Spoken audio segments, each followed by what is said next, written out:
A Hideo Kojima game. They tried to remove it, but when you pop in the disc, nobody can deny it. If you've been following my channel, you should already know that I'm a huge fan of the Metal Gear Solid franchise. The Phantom Pain introduced many new mechanics to the series, as well as expanding upon the existing iconic gameplay present within the games. Now let's get one thing straight, from a narrative perspective this game is a total mess, and if you are a Metal Gear fan you will be hugely disappointed with the story, but from a gameplay perspective this game is an absolute dream, offering the player an insane amount of ways to play each mission, as well as enough side missions and collectibles to keep you busy for quite some time. If you like plain and simple racing, then DriveClub is for you. There is no fuss or messing around, you just get straight in and race solo or create your own club with friends and challenge each other or the world. The gameplay and AI is solid, the handling is a good mix of simulation and arcade, as well as the graphics being the best in town. Since the game is released it has been supported by the developers with a shitload of updates and extra content. It would have been hard to recommend this game when it first came out, but now in my opinion, it's the best racing game of this generation so far.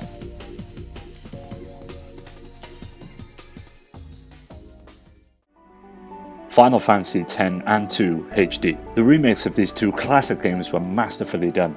Square Enix is no stranger to remakes and upgrades, but they have outdone themselves with this iteration of 10 and 10-2. From the orchestrated score to the increased polygon count and improved textures, the game is aesthetically better in every way. If you missed out on playing these games on the PS2, this new layer of polish on these classic gems will leave you unable to guess one is 14 years old this year. Star Wars Battlefront. This game isn't for everyone, and if you expect it to be a big complex Star Wars game, you won't like it. Whether you buy the game now or later down the road with a price drop, you'll find yourself enjoying it if you come in expecting a casual first-person shooter experience. Battlefront captures the essence of Star Wars through the use of music and classic sound effects. The only main con with this game, apart from there being no single player campaign, is that it is published by EA, so expect a load of season pass bullshit and ridiculous reasons as to why the content could not be present from launch. Simply put, this is the most fun and exhilarating game I've played on the PS4. Rocket League has got a great split screen mode so you can play with friends on the couch, which is something I feel is sorely lacking in most modern games these days.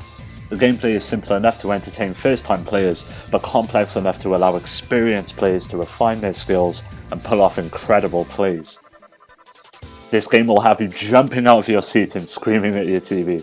I haven't had this much fun with a game since Portal 2. Well that's it guys, thanks for taking the time to check this video out. Be sure to check out the other top 5 list that we have on the channel, that's the Nintendo 3DS and the Sega Saturn videos. We will be doing more videos on the Dreamcast, the PlayStation 3, the original PlayStation, the Sega Mega Drive 2, the original Xbox, the list goes on and on.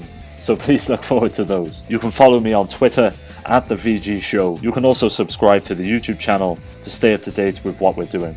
As always guys, take care.